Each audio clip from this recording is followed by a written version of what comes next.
The wind ruled this land long before men ever tried to tame it. It carved the yellow dunes into shifting bones, screamed through the spines of dead cacti, and stripped the paint from a sign that once bore the name of a town long forgotten. Before we kick off this adventure, don't forget to hit like on the video and let us know in the comments where you're watching from. The second master was the sun, merciless blazing, hanging in a white-hot sky, cracking the ground into thirsty mouths that begged for a rain that never came.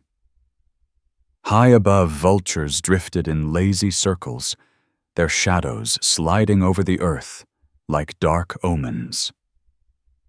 In a place this brutal life was never promised.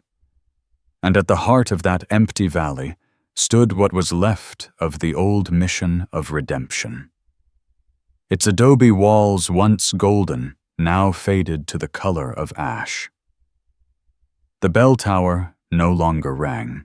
Its bronze tongue had been stolen decades ago. What remained wasn't a house of God. It was a tomb. And within that tomb lived a ghost named Ruby Lane. No one in the nearby town of Redemption had called her by her real name in years. Folks called her the Virgin Widow.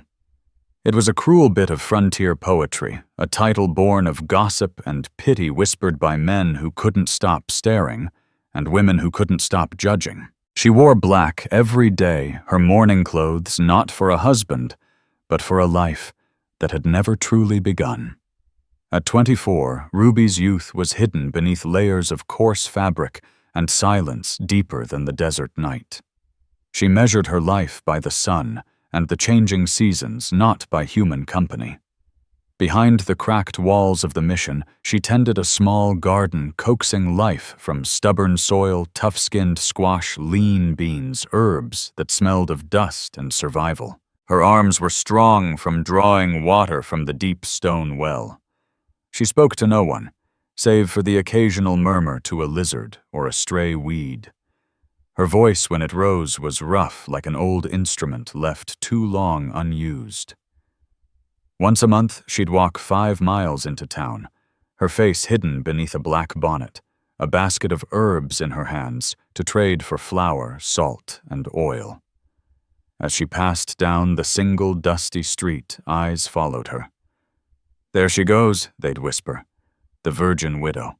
Men watched with pity or with thoughts they'd never admit aloud. Women watched with suspicion. They wondered what kind of woman could live alone that long. Ruby heard every whisper, but never gave them the satisfaction of seeing her flinch.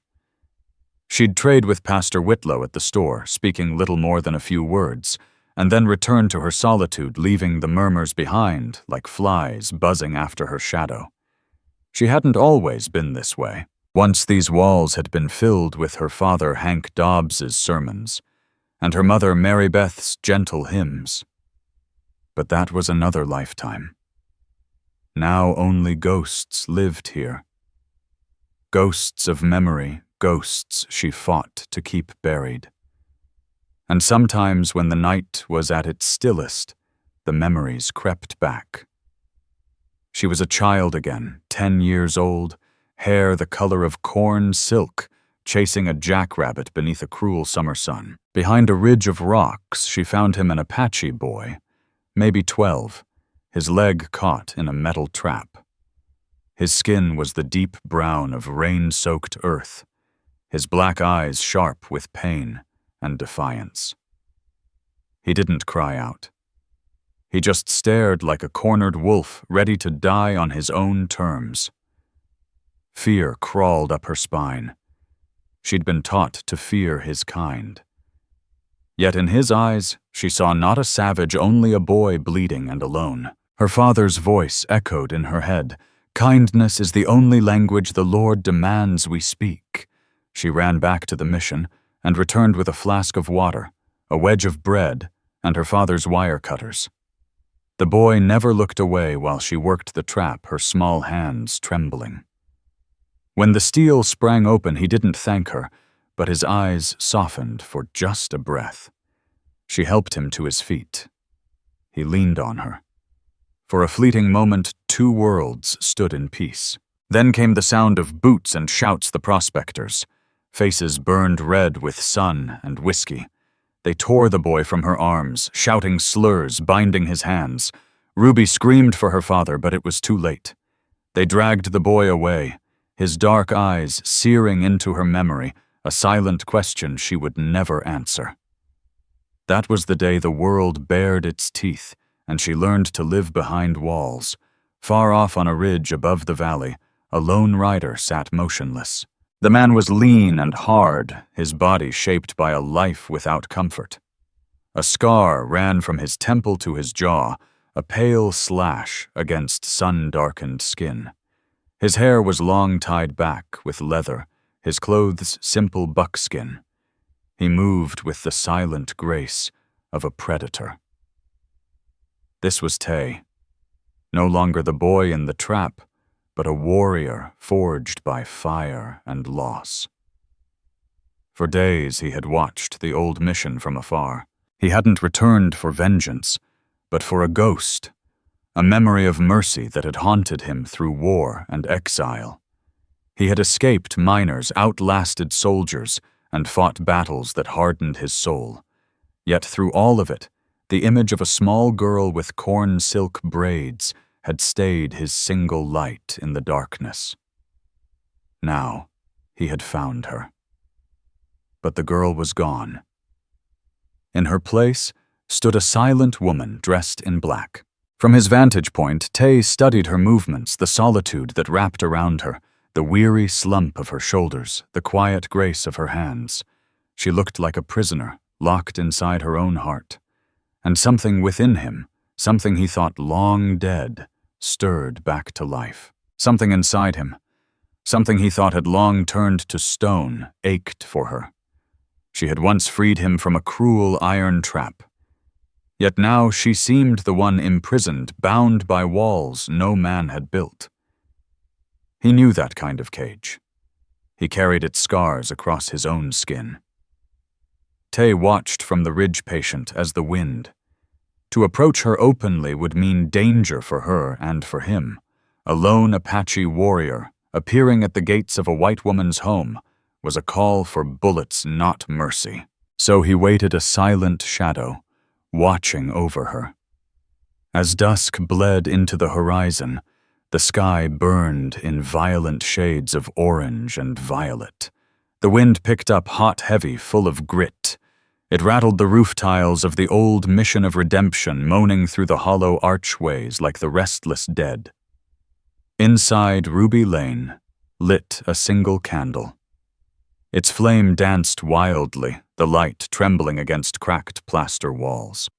She ate her supper in silence, bread and beans, the meal of the forgotten. The storm outside howled, but she was used to loneliness. It had long been her only companion. Then through the roar of the gale came another sound, soft, broken, human. A cry. Ruby froze the candlelight trembling in her hand. No one ever came to the mission. Not at night. Not in a storm like this. Her pulse quickened. Could it be a traveler? A thief? A dying man, or worse, a living one with bad intentions? She should lock the door. Pretend she heard nothing. That was the sensible thing to do. The safe thing. But then came the cry again, weaker this time, a sound pulled straight from the soul. And in that voice, she heard an echo of another day. Another boy caught in a trap. And her father's words whispered through time, "Kindness is the only language the Lord demands we speak." Her hand shook as she lifted the candle and slid back the heavy bolt. The door groaned open and the storm hit her like a wave sand and wind tearing at her dress and hair. She shielded the flame and stepped out into the chaos. The main gate loomed 50 yards away, a wall of timber lost in swirling dust.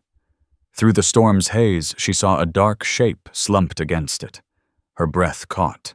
Step by step, she approached fear and compassion wrestling in every stride. The figure came into view, a man, an Apache, blood soaked through his side, glistening black in the candlelight. His hand moved steel, flashing a knife.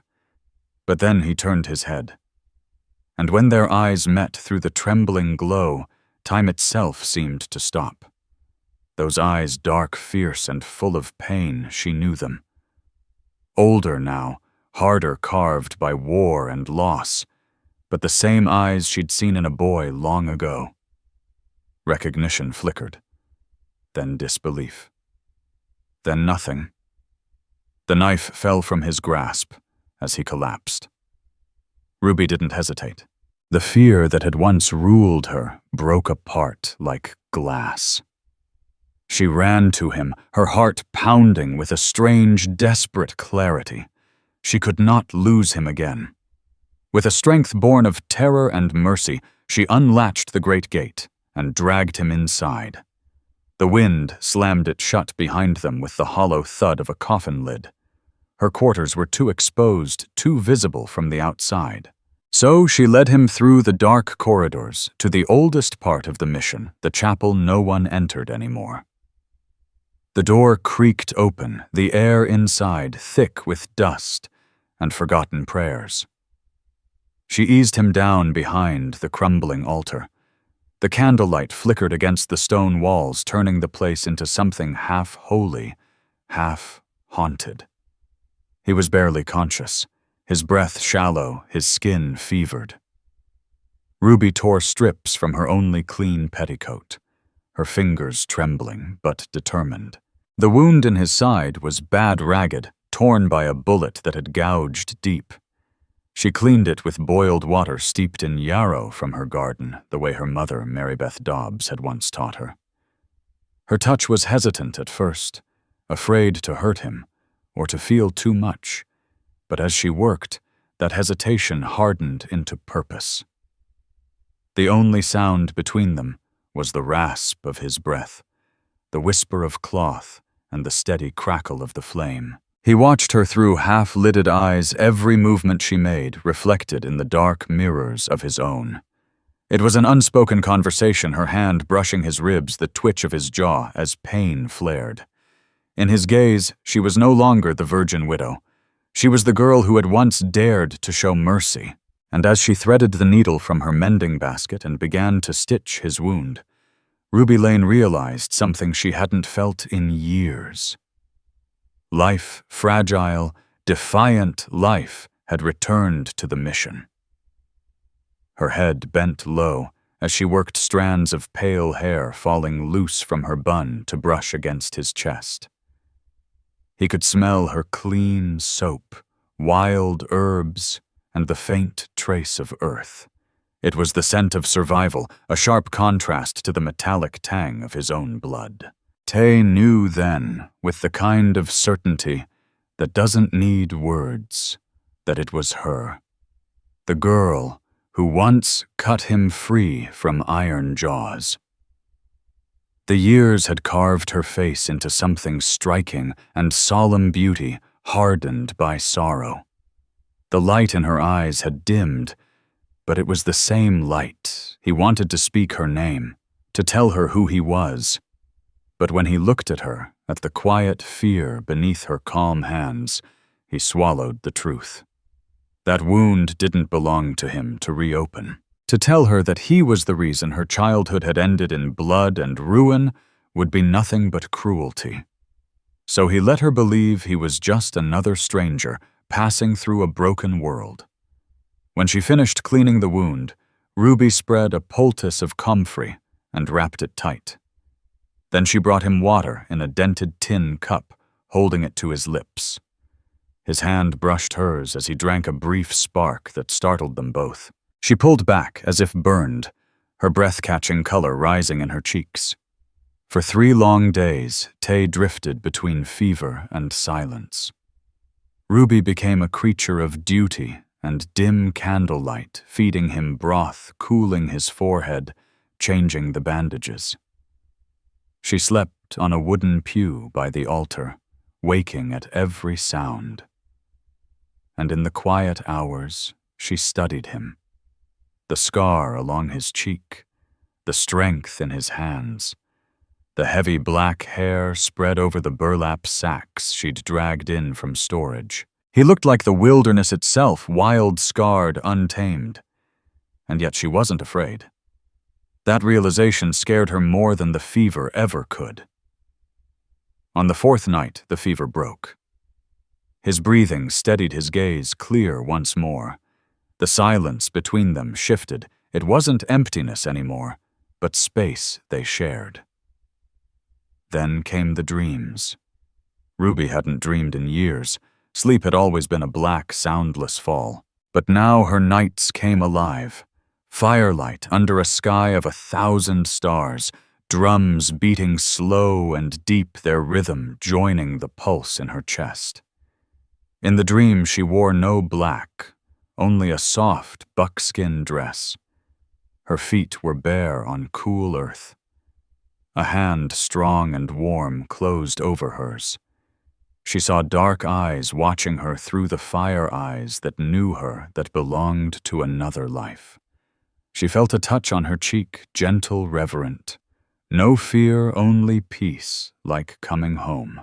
She'd wake, gasping, her skin tingling with the memory of warmth that shouldn't have been there. For the first time in years, Ruby felt alive. As Tay regained his strength, the chapel could no longer contain him. Restless, he began to move about the grounds, favoring one side, but steady. He was not a man who could bear idleness. Watching her mend fences and tend the garden, he simply joined in wordless natural. He repaired the garden wall first, finding an old axe in the shed. Each swing of the blade was clean and precise, the thud of wood splitting echoing through the courtyard like a heartbeat.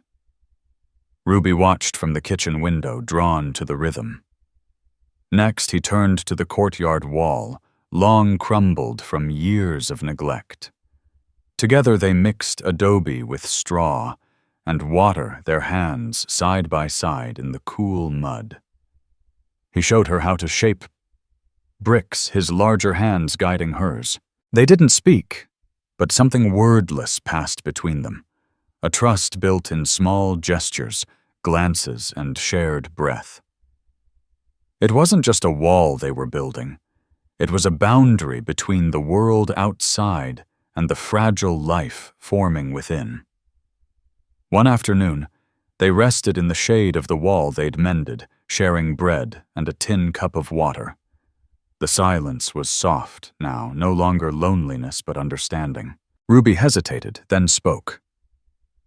"You'll be leaving soon, won't you?" Her voice was quiet, almost carried off by the breeze. She didn't look at him, her eyes following a lizard sunning on a stone. The question hung in the air like dust. She was offering him freedom from this place, from her, from everything that tied him to the past. It was what she was supposed to do. Tay said nothing. He watched her instead, the curve of her jaw, the stubborn grace in her stillness.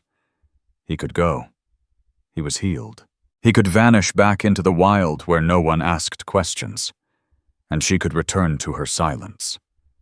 But the thought of leaving her alone in this ghost of a place was unbearable. He didn't answer. He just reached out and took the empty cup from her hand. His fingers lingered a heartbeat too long. It wasn't a promise spoken aloud, but his eyes, when she dared to meet them, said everything. He wasn't leaving. Don't send me away. That plea hung between them like smoke. Outside, the desert had gone cold, the kind of bone-deep chill that crept through the cracked adobe and whispered under doors. The small stove in Ruby's kitchen gave off little warmth, its faint orange glow barely touching the corners of the room. Without a word, she and Tay drifted back to the chapel. He'd built a small fire in the center of the stone floor, the smoke escaping through a gap in the ruined roof. They sat across from each other, the flames between them, a flickering line that divided and connected them all at once. The firelight sculpted his scarred face into a mask of shadow and gold, ancient and unreadable. Ruby couldn't look at him for long. She focused on the fire, instead on the heat against her palms, on the steady beat of her own heart that somehow matched his slow breathing. The air between them was thick, alive with everything they hadn't said. It carried the ghosts of the boy in the trap, the work they had shared, the phantom touch from her dreams, and the unspoken promise in his eyes that afternoon by the wall. Something raw and wordless hummed between them, an old primal current born of pain and recognition. The flames cracked and spat, the only sound in a world that seemed to have fallen away beyond those walls. It was dangerous, beautiful, and fragile, like the feeling of waking from a long, cold sleep and realizing your heart still knew how to burn. A month had passed since the storm.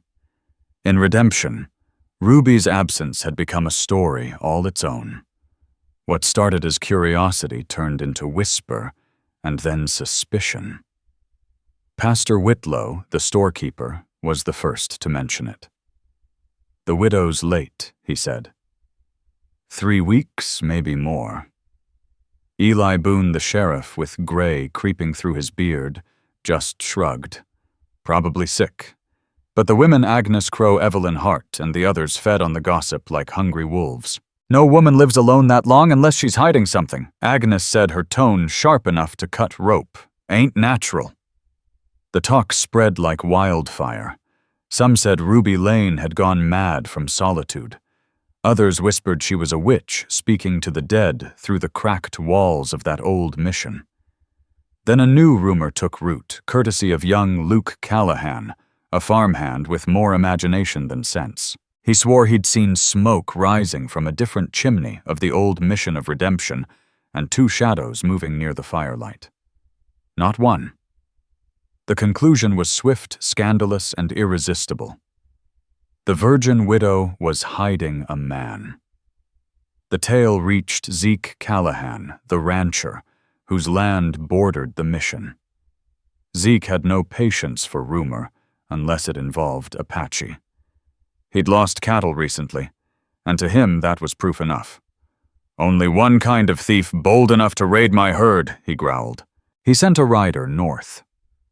Days later, the man returned with a bounty hunter named Jed Crow. Crow wasn't a lawman. He was lean, pale, and quiet, the kind of quiet that made men nervous. His eyes were sharp, cold, and watchful.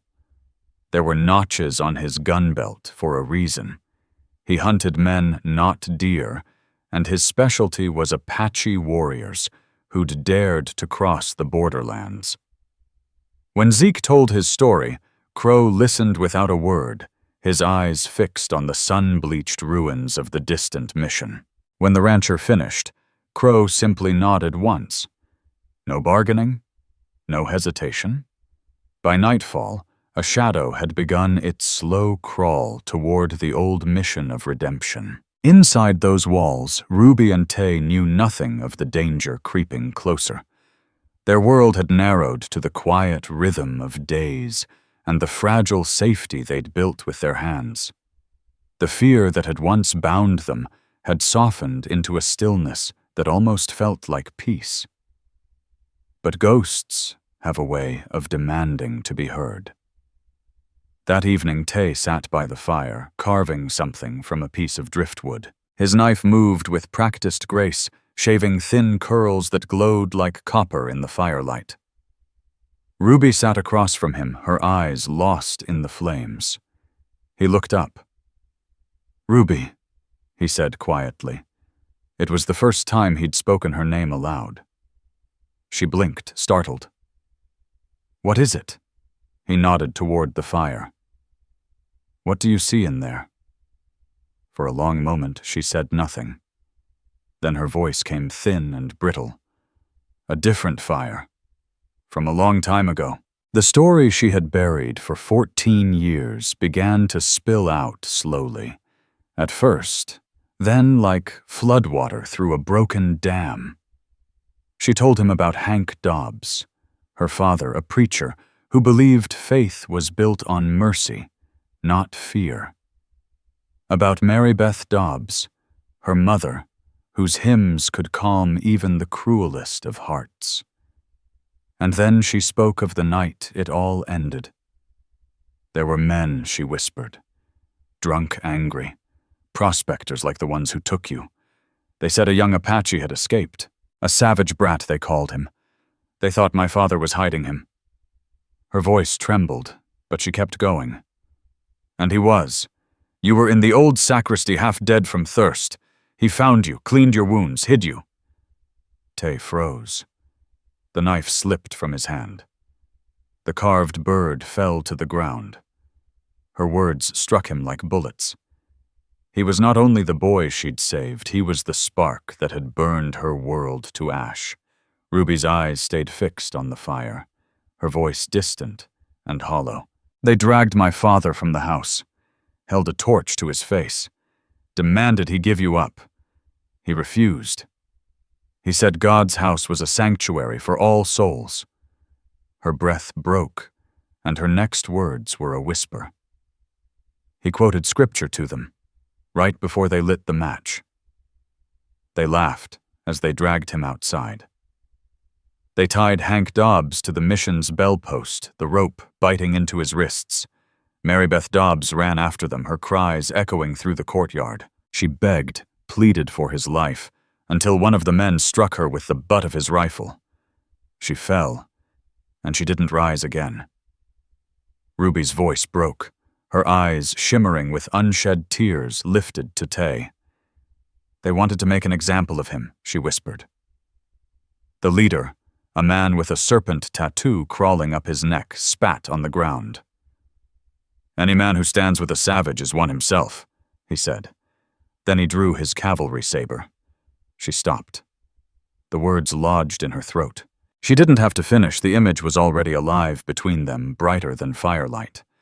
The silence that followed was heavy, suffocating. Tears began to fall, streaking down her face, hot and unstoppable. 14 years she had held them back. 14 years of silence cracked wide open. A raw animal sound tore out of her, a sound not meant for words.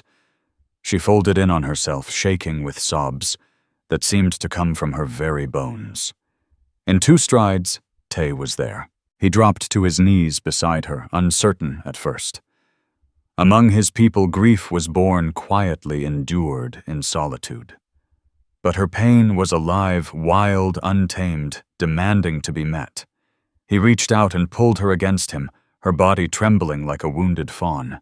She buried her face against his chest, clutching his shirt, and the years of sorrow poured out of her in shaking gasps. He held her tighter, one hand stroking her hair, murmuring soft words in his own tongue. Ancient sounds of sorrow and comfort. Words older than either of them. When her sobs finally quieted, leaving her breath ragged and spent, Tay lifted her chin gently. Her eyes were red-rimmed, hollowed by grief. For a moment, the warrior saw not the woman before him, but the small girl she once was, the girl who had risked everything for a wounded boy.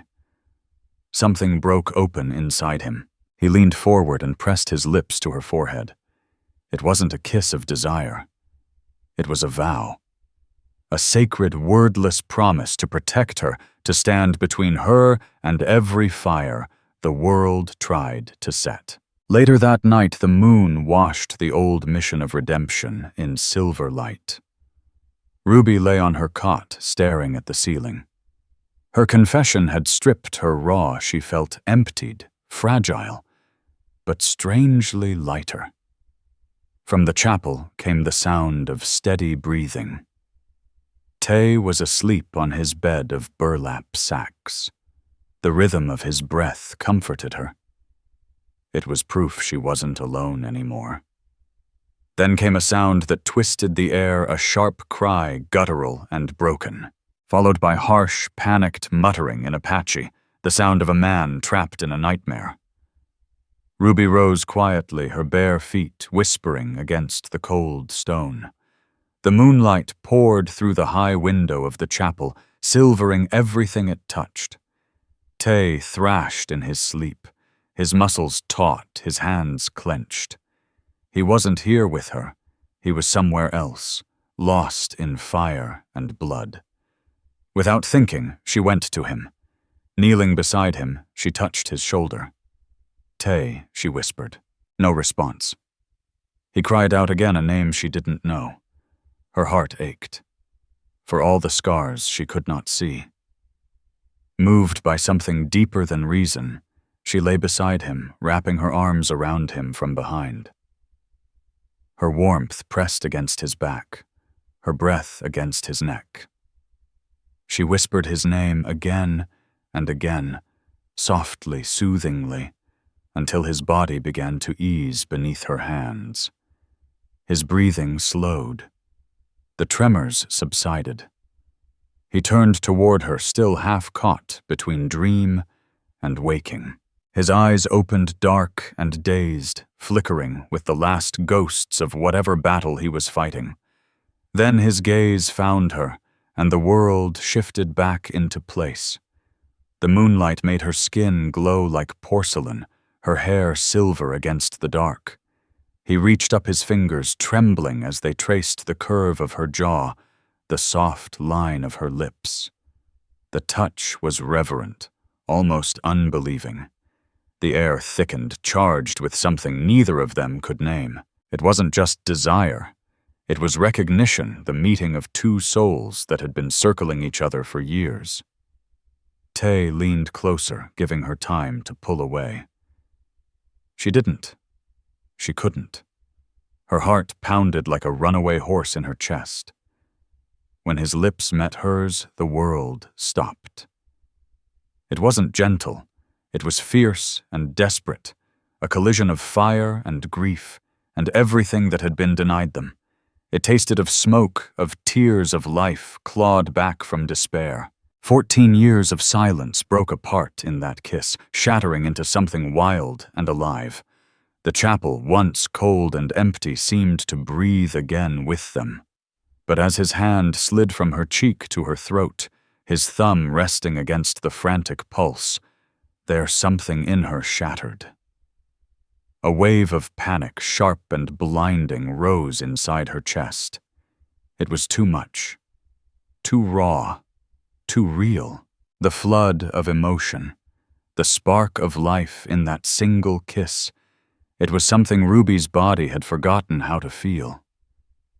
For years, she had been a ghost surviving in silence. Now his touch brought her back to life, and it burned. With a choked gasp, she tore her mouth from his.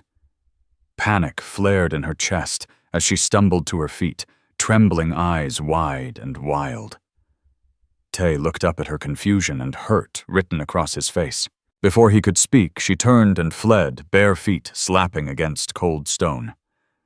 The chapel door slammed shut behind her, followed by the heavy scrape of a bolt, locking in place. Inside the moon-drenched chapel, Tay sat frozen, the echo of her departure still hanging in the air. Once again, he was alone. Dawn crept across the old mission of redemption, pale and brittle. The silence that followed was heavier than the one Ruby had once cherished. It was the silence of shame and fear. She rose before sunrise, throwing herself into work with mechanical precision. She scrubbed already clean floors, kneaded bread with too much force, anything to quiet the storm inside her. She avoided the chapel as if it were cursed. Her mind scolded her for the madness of the night before, but her body betrayed her with a traitorous warmth, the memory of his hands, the way her pulse had raced. Every time she thought of him, her cheeks flushed, her breath caught. Tay gave her distance. He understood what it was to fear one's own heart. He spent the morning patrolling the mission's perimeter, his sharp eyes sweeping the horizon. Though his body was still, his senses stayed alert, listening, waiting. He didn't speak, didn't try to meet her gaze. He simply remained a quiet, steady presence that asked no questions, but carried all the answers. When she crossed the courtyard, she could feel his gaze following her, gentle yet unyielding. And though she refused to turn, something deep within her stirred. Later, behind the kitchen window, she caught herself watching him, his broad shoulders glinting with sweat under the sun, his long dark hair stirring in the breeze. Her heart stumbled painfully, unsure if it belonged to fear or something far more dangerous. Beyond those crumbling walls, another hunt was taking shape. Jed Crow moved through the desert like a coyote, silent and cunning. He followed no roads, using the gullies and rock faces for cover. By midday, he reached the mission's edge and slipped over a collapsed section of wall without a sound. The place felt wrong, too still, too alive. Kneeling in the garden soil, he found what he'd come for: 2 sets of tracks, one light and small, a woman's worn shoe. The other larger, distinct, the soft imprint of an Apache moccasin. Crow crouched low, pale eyes scanning every detail. The tracks were fresh. Morning fresh. He followed them toward the wall, where he found a thin strand of sinew. In the woodshed, a neat pile of split logs told him everything else he needed to know. There was a man here, a strong one, and he wasn't hiding alone. Crow climbed to a rocky bluff 1/2 mile away, a hunter's perch that looked down on the mission like a hawk circling its prey. He settled into the dust rifle beside him and waited. The hunt was no longer in motion. It was in the stillness before the strike. Inside the mission, the air was tight with unspoken tension. 3 long days passed, each hour heavy with things left unsaid. Finally, it was Tay who broke the silence, not with words, but with a quiet act of grace. He found Ruby struggling to haul a bucket up from the deep well. Her palms were raw, her arms trembling. Without asking, he stepped beside her, took the rope from her hands, and pulled it up in one effortless motion. When the bucket cleared the rim, he poured water into her pail, then turned his hand over. Resting on his palm was a small wooden bird, its wings outstretched mid-flight. The carving was simple, but alive, full of quiet motion. She stared at it, then at him. His face was unreadable, but his eyes held a soft question. Tentatively, Ruby reached out. Her fingers brushed his, and a spark jumped through her chest. "It's beautiful," she whispered the words, feeling awkward and new. It was a small crack in her wall of fear, but it was enough. From that day forward, something shifted. Their movements began to intertwine. They cooked side by side in the narrow kitchen, his presence filling the room with an easy calm. She showed him how to make her father's cornbread. He taught her to roast chilies in the embers until their skins blistered and peeled away, releasing a smoky sweetness. He showed her which desert plants could heal and which could kill. She read to him in the evenings, not for faith, but for the rhythm of her father's old Bible, the way the words sounded when spoken into the candlelight. In return, Tay told her stories of his people, the Tirokawa Apache. Not of war or vengeance, but of the vast, sacred land they called home, the mountains where the clouds rested, the rivers that whispered to the earth, the strength of the women, and the wisdom of the elders. Ruby listened, captivated. The world he spoke of was wide and wild, full of beauty she had never known. For the first time, she saw him not as an outcast, but as a man whole and human, with roots that ran deeper than pain. One golden afternoon, he tried to teach her a word in his language.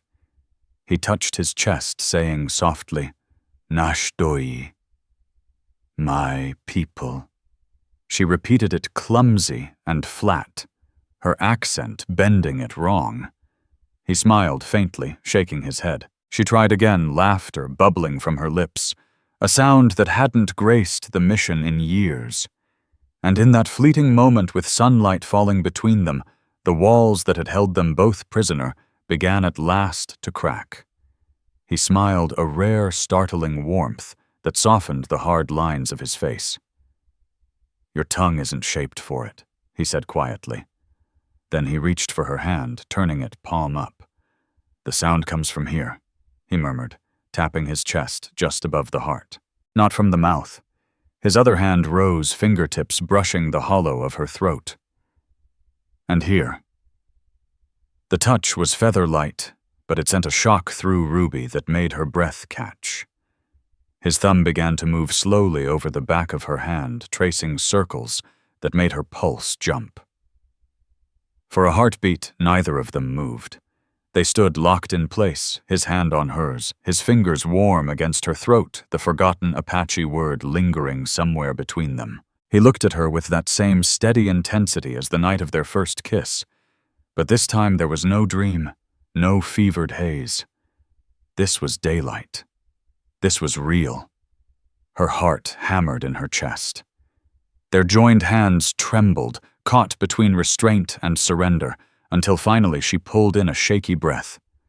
The air between them was charged thick with everything they hadn't said, and yet somehow everything was understood. That evening the sky bruised over the desert purple, swallowing gold. The wind rose from the horizon with a low growl gathering its strength. By nightfall, the storm struck like a beast, unchained rain, driving sideways lightning splitting the heavens. Inside the mission, Ruby sat in her small childhood room when she heard it, the long, tortured groan of old timbers giving way. She looked up just as the ceiling cracked open. Wood dust and shards of adobe crashed down, drenching her bed in muddy rainwater. She stumbled backward with a cry, soaked and trembling. The door burst open. Tay stood framed in the storm's white glare, his shoulders haloed in rain. He took in the scene in an instant, crossed the room, and pulled her into the hall, slamming the door behind them. Her last safe place gone in a heartbeat. The chapel, he shouted over the wind. Stones thickest there. He led her through the howling corridors to the one refuge still standing strong. Inside, he built the fire, until it roared a golden wall against the storm's fury. He wrapped her in a wool blanket, the heavy fabric scratching but warm. Thunder rolled across the sky, shaking the floor beneath them. Rain hammered the roof like 1,000 fists. The wind screamed through the cracks of the old church, sounding almost human in its anguish. They huddled close by the fire, another blanket shared across their laps. The storm waged its war outside, isolating them from everything but the pulse of heat between them. The flames painted their faces in shifting gold and crimson. Ruby shivered not from cold, but from the cracking of something deep inside her. The dam she'd built for years was giving way. Tay turned toward her.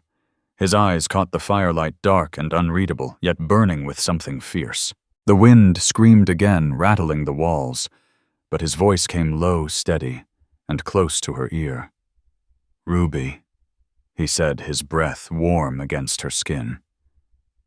"I can't stop anymore."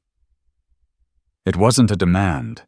It was a surrender, an admission that the pull between them was stronger than pride or reason. She turned to face him close enough to see the storm reflected in his eyes. Fear and longing warred within her, but only one won. The years of silence, guilt, and self-denial melted like snow in spring. "I'm tired of being a ghost," she whispered.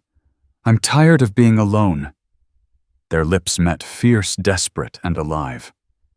It was not the fragile brush of before, but a storm in itself, wild and unstoppable. It was a kiss, born of every unspoken word, every lonely night, every memory of loss. His hands framed her face, thumbs brushing her cheeks, as though she might disappear. He broke the kiss only to rest his forehead against hers, their breath mingling in the firelight. Then his hands slid down the curve of her neck, tracing the lines of her collarbone, before finding her waist. His touch paused a question written in silence. Her breath trembled, her heart pounding against his chest. The fear in her eyes flickered, but beneath it burned something stronger. "Please," she whispered. Her voice cracked half prayer, half plea. "Don't leave me alone again." When morning came, the desert sky was a wash of blue and silver, impossibly clear after the storm. But inside, the old mission of redemption. Clarity was a cruel thing. Ruby rose before the sun had fully climbed her body, sore her mind aflame with shame and disbelief. The night before played through her mind in flashes, his voice, his touch, the storm outside, and the greater one within. It felt unreal, and yet her trembling hands knew better. It was not a dream. It was her own surrender. By the time Tay entered the kitchen, she was dressed again in her armor, the plain black dress, stiff collar, buttoned to her throat. The sight of him, the softness in his eyes, the quiet question on his face, made her turn sharply away. She busied herself with a useless chore, scrubbing a pot that didn't need cleaning. The wall between them, rebuilt overnight, was higher than ever. He said nothing. Neither did she. The silence stretched colder than the morning air, heavier than stone. All day she worked like someone punishing herself.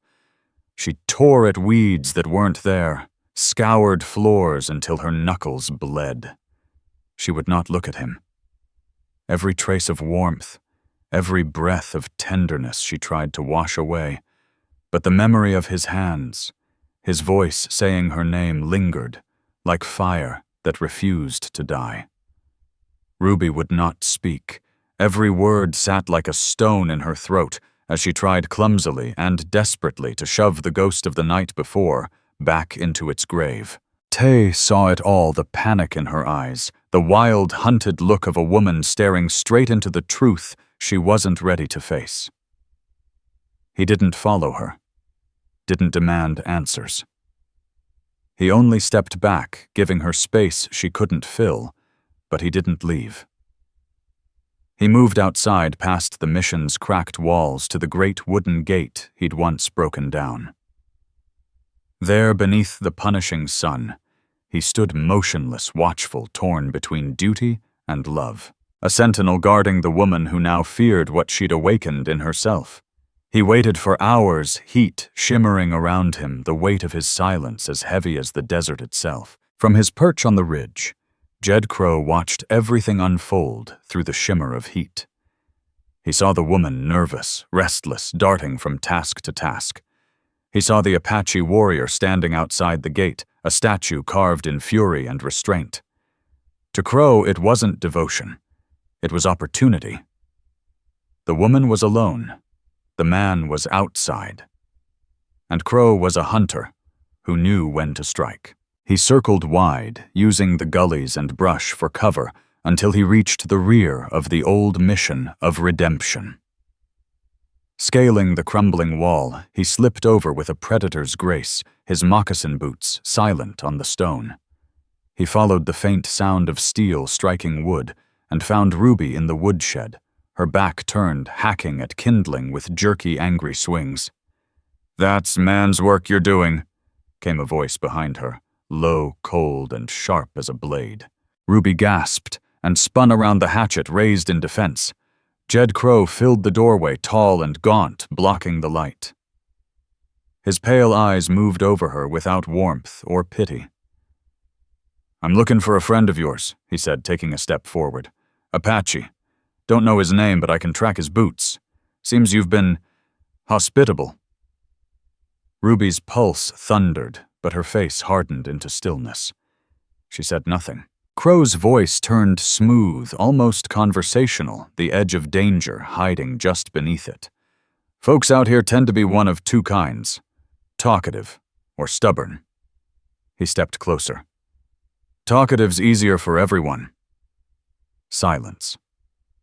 Her grip on the hatchet tightened knuckles white. Crow's patience cracked. In one swift motion, he lunged, knocking the weapon from her hand and seizing her arm in a grip like iron. He slammed her against the wall, the breath tearing from her lungs. I won't ask again, he hissed, his face inches from hers, his breath reeking of tobacco and whiskey. Ruby stayed silent. The first punch caught her across the jaw. Her head snapped sideways, a flash of white pain bursting behind her eyes. The second blow drove into her stomach, folding her in half. He yanked her up by the hair, snarling, "Think stayin' quiet makes you strong. It just makes this take longer." He hit her again. Through the pain, through the terror, something hard began to rise in Ruby's chest. She tasted blood and glared at him, fury blazing through the fear. She would not betray Tay. She would not speak. Outside, Tay heard a muffled cry, cut short. That was all it took. A raw, guttural roar erupted from him, echoing off the canyon walls. He slammed his shoulder into the mission gate once, twice, until the wood splintered and the lock shattered. The gate burst open. He tore across the courtyard just as Crow dragged Ruby out of the shed, her lip split, her cheek already swelling, but her eyes alive, defiant. Crow saw him and shoved her aside, his hand flying to his gun. "Well, there you are," he sneered. Tay didn't hesitate. The gunshot cracked like thunder, the sound ricocheting off the stone. Fire ripped through Tay's shoulder, spinning him sideways, but he didn't stop. He hit Crow with the full force of a charging bull, the two of them crashing to the ground. They grappled in the dust, grunting, rolling, striking like animals locked in mortal combat. Crow was heavier, but Tay was faster, fueled by rage that made pain irrelevant. His fists landed hard and wild, but the blood loss was weakening him. Crow drove a boot into his ribs and wrenched free, staggering up with his pistol raised. Tay was on his knees, chest heaving, the muzzle of the gun aimed square at his heart. Ruby saw it all, the bounty hunter's sneer, the smoke curling from the gun, the man she loved bleeding and broken on the ground. Something inside her snapped. The frightened, voiceless girl, the ghost of Ruby Lane, died in that instant. In her place stood a woman forged in fury and fire, her eyes locked on the woodpile. The axe glinted under the noon sun. She didn't think. She moved. Ruby lunged, seizing the axe with both hands, the weight solid and familiar. She charged forward with a scream that ripped from the core of her being, a sound of grief, rage, and unyielding love. Crow turned, eyes widening. Too late. Ruby swung the axe with everything inside her grief fury and the fierce love that had finally awakened in her chest. The flat of the blade struck Jed Crow square in the back of the skull with a sickening, solid thud. His eyes rolled back, the gun slipped from his hand, and he toppled face first into the dirt. Silence. For a moment, the courtyard was so still it seemed the world itself had stopped breathing. Ruby stood over him, her chest heaving, the axe trembling in her hands. A spray of blood streaked her black dress crimson and alive against the dull mourning fabric. She stared down at it, then at Tay, struggling to push himself upright, and something inside her shifted forever. She had not been born to suffer. She had been born to fight. "We have to go," she said, her voice low but steady. She pulled Tay to his feet, his arm limp and bleeding, and without another glance at the fallen bounty hunter, they fled the old mission of redemption. Hand in hand, they left behind the ruin of her old life, the blood, the ghosts, the girl who'd once been afraid of her own shadow. They ran toward the mountains, jagged and wild, beneath a bruised evening sky. By nightfall, they found shelter in a shallow cave carved by ancient wind. It was cold, damp, and mercifully hidden. Tay slumped against the stone pale, with blood loss, his breath shallow. The fire Ruby built barely touched the chill. The roles were reversed, now she the protector, he the wounded. She tore strips from her torn petticoat and bound his shoulder with careful, confident hands. Tay watched her through half-lidded eyes, pain and awe tangled together in his gaze. When she finished, he was still shaking violently. The fire wasn't enough. She looked at him, his face gray with fever, and made her choice. There was no hesitation now, no fear, no shame, only the will to keep him alive. Ruby knelt before him and cupped his face in both hands, her palms warm against his cold skin. She leaned in and kissed him not from desire, but from something purer and deeper. It was a promise, a vow. "You're cold," she whispered against his lips. Then she lay beside him, pulling the thick wool blanket over them both. Her body pressed to his, her warmth seeping into him until the trembling slowed. In the darkness of that cave, she held him close, the heartbeat beneath her ear, reminding her he was alive. And so was she. The mountains became their sanctuary. A wild, holy place, carved from rock and wind, high in a canyon where a spring whispered through stone, and ancient junipers bent like guardians. They built their home. It was no grand house of adobe or timber, only a wickiup, a frame of bent branches covered in animal hides, shaped by Tay's steady hands. Inside, the scent of pine needles and smoke wrapped around them like a blessing. For the first time, Ruby knew what home truly meant. They lived as man and wife, bound not by law or scripture, but by blood and choice. No preacher, no paper, only two souls who had already sworn themselves to each other through fire and loss. Their days settled into rhythm. Tay, the hunter and teacher, Ruby, his equal and student. They rose with the dawn, worked with the sun, slept, curled together beneath the stars. She learned to move through the forest without sound, to follow the prints of deer and rabbit, to tell the difference between a healing herb and a deadly one. Her old black dress symbol of mourning and restraint was gone. It had been torn to rags in the escape. In its place, Tay crafted her clothing from soft deer-hide leggings and a tunic that let her move freely.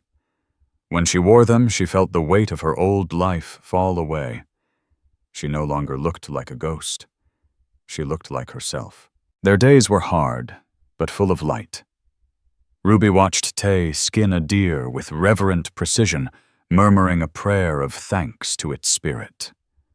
They bathed in the icy stream, their laughter echoing through the canyon as she splashed him unguarded and wild.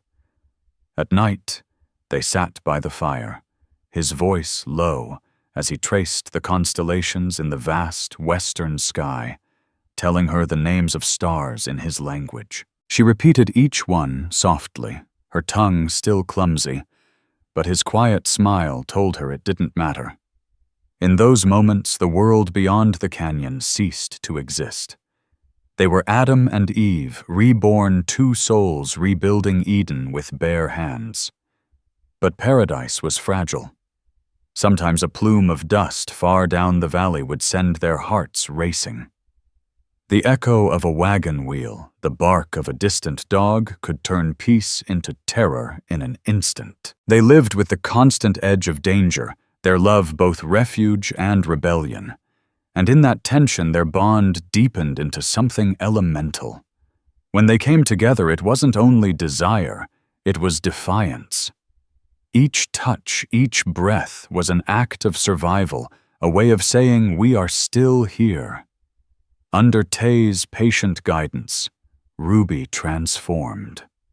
The quiet, haunted woman from the mission was gone, replaced by a creature of fire and will.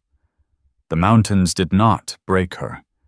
They made her whole. The new clothes gave Ruby Lane a kind of freedom she'd never imagined possible.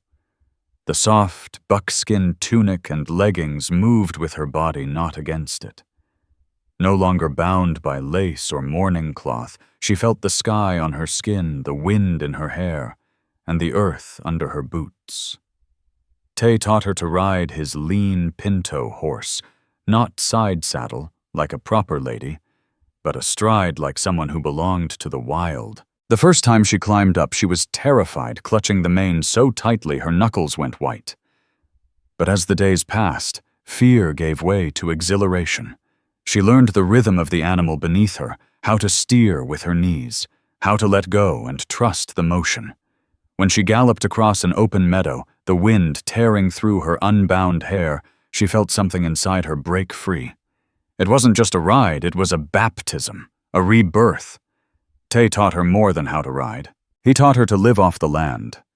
She learned to set snares for rabbits and squirrels, to follow tracks through dust and leaves, to move silently through the forest like a whisper. The first time she caught a rabbit, she wept. He didn't mock her. He only placed a steady hand on her shoulder and said quietly, "Life feeds life. We take only what we must. That's the law of this land." Slowly, Ruby began to understand. Her hands, once soft and pale, grew strong and scarred. She learned to keep the fire alive through the long, cold nights, a battle against both the dark and the loneliness. She was no longer hiding from the wilderness. She was becoming part of it. Down in the valley, another transformation was taking shape, one born not of love, but of lies. Jed Crow had not died. A prospector had found him half-conscious and bleeding and hauled him back to redemption. By the time he told his story, humiliation had already turned it sour. In his version, he was the victim, a brave hunter ambushed by a savage and seduced by the witch of the old mission. He painted Ruby as the devil's accomplice, a woman who had thrown away her decency, bewitched by an Apache's heathen ways. His words spread like wildfire across the dry, angry town. The whispers that once called her the virgin widow curdled into something uglier. They called her a whore of the hills. In the saloon, in the churchyard, at the general store, it became one refrain spat like poison. "They're murderers, a savage and his whore." The outrage grew, fanned by fear and the self-righteous hunger for vengeance. Zeke Callahan, the rancher, whose pride ran as deep as his cruelty, took it upon himself to cleanse the land. He rallied the townsmen, farmers, drifters, even the preacher's own son. They called themselves a posse, but their justice would be biblical. They would ride to the ruined mission, burn it to ashes, and if they found the woman, they'd hang her from the hanging tree in the town square. It wasn't justice, it was fever. The story spread far beyond redemption. One night, a traveling trapper named Amos Burke stumbled upon a small campfire high in the canyon. He saw a tall Apache man and a woman with sunlit hair laughing softly beside him. He knew those faces. He shared their fire, ate their meat, and smiled through his teeth.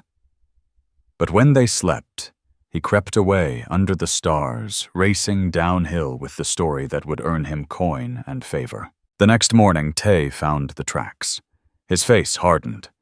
He followed them for a few miles, then turned back to the spring where Ruby knelt, washing clothes, the water rippling with her reflection. When he told her, she went still as stone. His words, "We've been found," were enough. The strength she had built from the wilderness, the peace she had carved from the pain, all of it cracked. The enormity of it hit her at once. The hatred waiting for them, the venomous names whispered in town, the certainty of what men like Zeke Callahan would do. Her knees gave out. She crumpled to the earth, her body trembling. The sobs came hard and raw, the kind that stole breath and memory. Tay dropped beside her, wrapping his arms around her shaking frame, his voice a steady heartbeat against the chaos. She cried until the tears ran dry, until only a hollow, bone-deep dread remained. When she finally looked up, her eyes were wide, shimmering with terror. "Tay," she whispered hoarsely.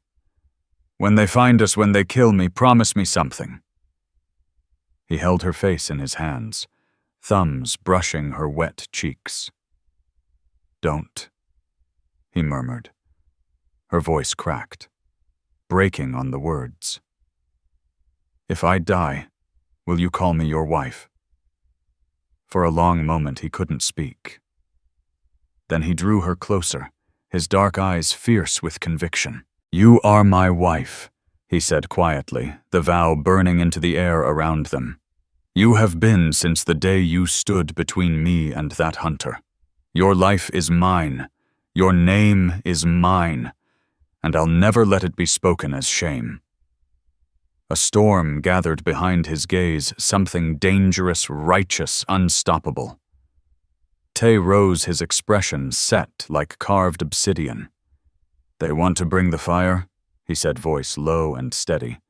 "Then the mountains will answer." For weeks, Ruby Lane and Tay had been ghosts in the hills, hunted, cornered, never sleeping in the same place twice.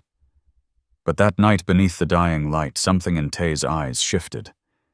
The hunted was about to become the hunter. "There's a man down in that town," he said, his voice flat and cold as iron. "He wears your father's robes, the one with the serpent carved into his collar." Ruby's blood ran cold. She knew who he meant, Colt Reddick, the preacher, who'd swept into redemption after the massacre all those years ago. His sermons had set the town ablaze with talk of sin fire and holy vengeance. Even back then, she'd seen it the way his gaze lingered too long, too knowing, too cruel behind his smile. Tay's jaw tightened. "I saw that serpent in the torchlight the night I fled. He led them to the killing. He's the root of it all." He looked toward the valley, his tone like a promise carved into stone. "A man like that keeps trophies. Your father's cross. Maybe your mother's locket. Something to remind him of what he did." "I'm going to find it." Ruby's breath hitched. She grabbed his arm. "No, Tay. If you go back there, they'll kill you. They'll kill us both if I don't," he said, voice steady, eyes burning. "I'll go by night. You'll wait for me here. If I'm not back by the second sunrise, take the horse and ride deeper into the mountains. You know how to survive now, Ruby. You learned." Before she could protest again, he kissed her, a hard, desperate kiss that carried both farewell and faith. Then, without another word, he vanished into the night, melting into the same wilderness that had made him. The waiting was agony. Every crack of a branch, every cry of an owl sent a jolt of fear through her. She kept a small fire going, eyes flicking toward the ridgeline with every gust of wind, whispering prayers to a God she no longer trusted. But the second sunrise never came for her. That afternoon, she heard the sound she dreaded most: hooves, many of them. Zeke Callahan led the posse. His expression was grim with triumph, the kind of satisfaction that only comes from cruelty dressed as righteousness. A dozen men rode behind him, rifles slung across their backs, faces set in the conviction of the damned. Ruby didn't run. She stood her ground beside the ashes of her fire knife in hand, shoulders squared. "Well, well," Zeke sneered from his horse. "The Apache's whore. Looks like your savage ain't here to save you this time." She lunged fast and fierce, but she was no match for 12 armed men. They caught her easily, yanking the knife from her grip and binding her wrists until the ropes bit deep into her skin. They tied her to a horse and dragged her down the mountain, her dignity left behind in the dust. When they rode into redemption, the townsfolk poured into the street, drawn by the scent of spectacle, their faces twisted with contempt and curiosity. Words sharper than stones flew at her witch heathen harlot. Ruby didn't flinch. Her chin stayed high, her face calm and defiant. The fearful woman she'd once been was gone. They led her to the town square, to the massive skeletal hanging tree, its bleached limbs reaching like fingers toward the blood-red sky. Someone tossed a rope over a thick branch, and the noose swung lazily in the wind. They forced her to her knees, binding her to the trunk as the crowd pressed in. And then from the church doors, Colt Reddick emerged. His black coat gleamed, his Bible held high like a weapon. His voice boomed across the square. "Behold the sinner," he thundered, "a woman who lay with a savage and turned her back on her God. Her corruption has cursed this town, and only fire and rope can wash it clean." The crowd murmured, swaying with his words like wheat before a storm. He had them, every trembling soul wrapped in the fever of false salvation. As the sun bled into the horizon, the square glowed with the fiery colors of judgment. And then, from the far end of the dusty street, came a sound like thunder. A line of riders appeared through the haze, moving slow, deliberate, silent. The Red Hawk Riders. 24 Apache warriors' faces, painted rifles resting across their saddles, and at their head rode Tay. The crowd froze. He guided his pinto through the stunned onlookers, his dark eyes locked on the preacher who had brought this poison to life. He stopped beneath the hanging tree, the fading light cutting sharp across his face. He wasn't just a fugitive now. He was judgment made flesh. Colt Reddick. His voice carried like a shot through the square. "You're a liar and a murderer." Reddick's mask of holiness cracked. "You dare ride into God's house, savage men seize him." But no one moved. The posse hesitated, staring at the line of warriors who did not flinch. Tay's gaze never wavered. "You speak of sin," he said, voice ringing with fury and truth. "Then let's speak of the real ones, the sins of 14 years ago. The night you led drunk men to kill a true man of God, Hank Dobbs and his wife, because they dared to show mercy to a child." A ripple of shock tore through the crowd. Faces paled. Old memories stirred the fire. The screams, the preacher's lies. The past had come home to redemption. And this time, it was wearing a warrior's face. Lies. Colt Reddick roared, his preacher's mask cracking apart under the weight of panic. "He's a devil. He twists the truth." Tay didn't flinch. His voice was calm, deadly steady. "Is this a lie? Then." He reached into his saddlebag and drew out something small that caught the dying sunlight, a tarnished silver locket. He tossed it into the dust at Reddick's feet. "Your trophy," Tay said. "You hid it in the false bottom of your pulpit. The mark of your sin. I believe it belonged to Ruby's mother." Eli Boone, the sheriff, dismounted and picked it up. When he opened the clasp, two faces stared back, Hank Dobbs and Mary Beth Dobbs, young and smiling, frozen in silver. A murmur rippled through the crowd. Faces paled. Everyone remembered that locket. The truth settled over redemption like a storm rolling in heavy, undeniable, and merciless. The mob's righteous fury began to sour into shame. Reddick's composure shattered completely. He turned feral. With a sudden, desperate lunge, he seized Zeke Callahan's pistol and screamed devil before pulling the trigger. The shot cracked through the square like thunder. Tay jerked in the saddle, a dark bloom spreading across his shirt. For an instant he stayed upright, eyes wide in shock, before sliding from his horse and crumpling to the ground. Pandemonium erupted. The Red Hawk riders surged forward, rifles raised, fury blazing in their eyes. Townsfolk scattered in every direction, screaming. In the chaos, Sheriff Boone cut the ropes binding Ruby's wrists. She didn't run. She fell to her knees beside Tay, catching his head before it struck the dirt. His blood soaked into her buckskin leggings, hot and endless. His face had gone ashen. His breath came shallow and ragged. The world around them, shouting men, stamping horses, the bloody sunset faded to nothing. There was only him. The Red Hawks and the townsmen faced each other now, one breath away from slaughter. But then Ruby's voice, raw and fierce, tore through the noise. "He's my husband!" she screamed, her voice breaking with love and rage. "Anyone who wants to touch him will have to step over me first." The square froze. It wasn't the plea of a frightened woman, it was a declaration of war. Her fire shamed every man who'd come to kill every woman who'd whispered poison behind her back. Rifles lowered.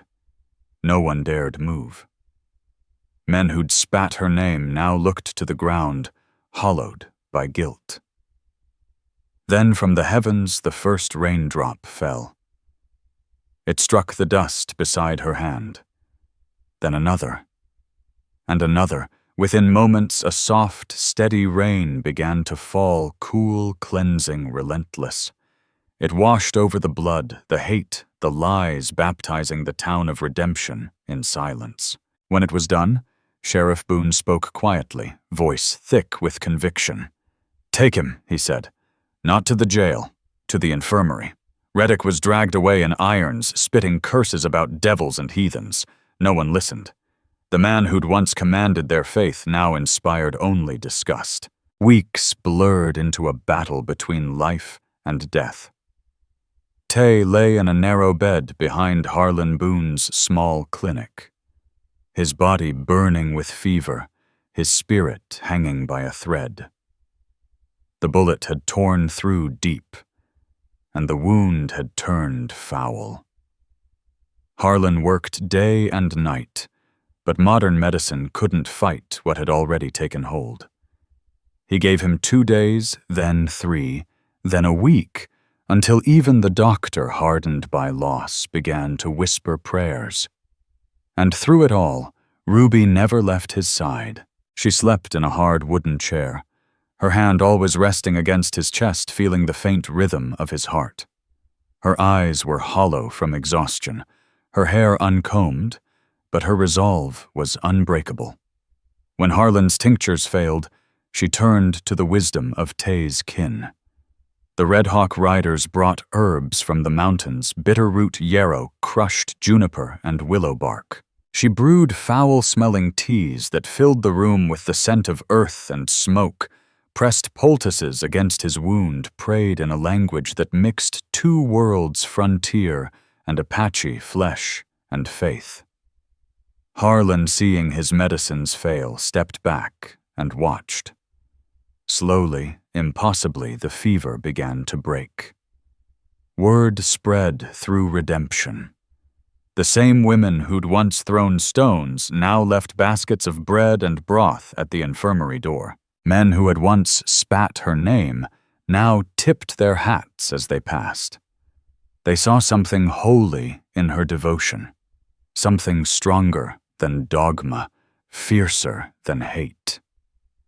3 endless weeks later, one dawn broke, soft and golden. Ruby slumped in her chair, woke to find Tay's eyes open, clear and alive. He was weak, a shadow of the warrior he'd been, but his hand found her cheek. His thumb brushed the dark circles beneath her eyes. No words passed between them. None were needed. Tay's recovery was slow each day, a quiet triumph. One afternoon, an old farmer came to the door. Clyde May, his back bent by years in the fields, held his hat in trembling hands. Beside him stood his wife, Evelyn Hart, holding a loaf of fresh bread. "My wife and I," Clyde said softly, his voice trembling with memory. "We knew your father, Miss Ruby. He was a good man, a true man of God." Ruby's throat tightened, and for the first time in years, tears filled her eyes, not from grief, but from grace. For the first time, redemption was beginning to live up to its name. What this town did, what it almost did, Clyde May said quietly, his weathered hands tightening on his hat brim. It's a shame we'll carry to our graves. He cleared his throat, looking from Ruby Lane to the wounded Tay resting weakly on the cot. You two don't belong here anymore. The memories. They're too loud. He hesitated, then continued, voice soft, but sure. My wife and I have a small cabin out by the river on the far side of our land. It's quiet there. No one comes that way. If you'll have it, it's yours. It was more than an offer. It was a miracle of kindness, the sort of grace that could only come from people who had once known sorrow themselves. 2 weeks later, with Tay leaning heavily against her, Ruby left redemption behind for good. The May farm was another world, entirely green pastures, stretching beneath the shadow of tall cottonwoods, the river murmuring through fields that smelled of wheat and sunlight. Their cabin stood near the edge of the water, small but strong, its windows glowing each dawn with the promise of peace. For the first time, they lived without fear. As Tay's strength returned, he worked alongside Clyde, mending fences and plowing the spring fields. His broad shoulders and quiet diligence soon became part of the land's rhythm. Ruby found her own place beside Evelyn Hart, learning to churn butter-preserve summer vegetables and tend the hens that scattered around the yard. They were still outsiders, an Apache man and a preacher's daughter, but here that truth no longer mattered. Among the whispering trees and the slow river, they found something the world had refused them belonging. One crisp autumn afternoon, as Ruby hung linens on the line, a wave of dizziness swept over her. She sank to the cabin steps, her face pale. Evelyn found her there, asked a few quiet questions, then smiled with the warm knowing of a mother. That evening, Ruby walked down to the river. She found Tay stacking stones along the bank to fortify it against the winter floods. For a while, she just watched the strength in his hands, the calm in his movements, the man who had given her both freedom and faith. When he turned and saw her, the look on her face stopped him cold. She held her hands to her stomach, tears trembling in her eyes. Tay. She whispered, her voice barely a breath. We're not alone anymore.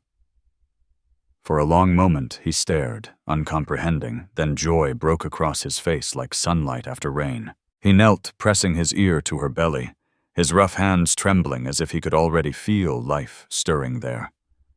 When he looked up, his eyes were wet. Ruby's laughter rang out across the river, free, unguarded, pure. It startled the birds from the cottonwoods, their wings scattering the light. For the first time in her life, she wasn't haunted by the past. She was alive with him, with hope, with the promise of tomorrow. Winter came and went, bringing with it peace, the slow, steady kind that heals without words. By spring, the land was blooming again, and Ruby's belly had grown round with new life. One night, as they sat before the fire, Tay stared into the flames, silent and far away. What is it? Ruby asked softly, touching his arm. He turned to her, eyes dark and deep with memory. When I was sick, he said, voice low, I dreamed I was calling for you. But you wouldn't wake. You were lost again, like in that old mission where you slept without life in your eyes. I thought I'd lose you to that silence forever. He reached up and brushed a loose strand of hair from her face, his touch as gentle as the river breeze. The virgin slept alone, he whispered, the old words carrying both pain and gratitude. He leaned in, pressing his forehead to hers.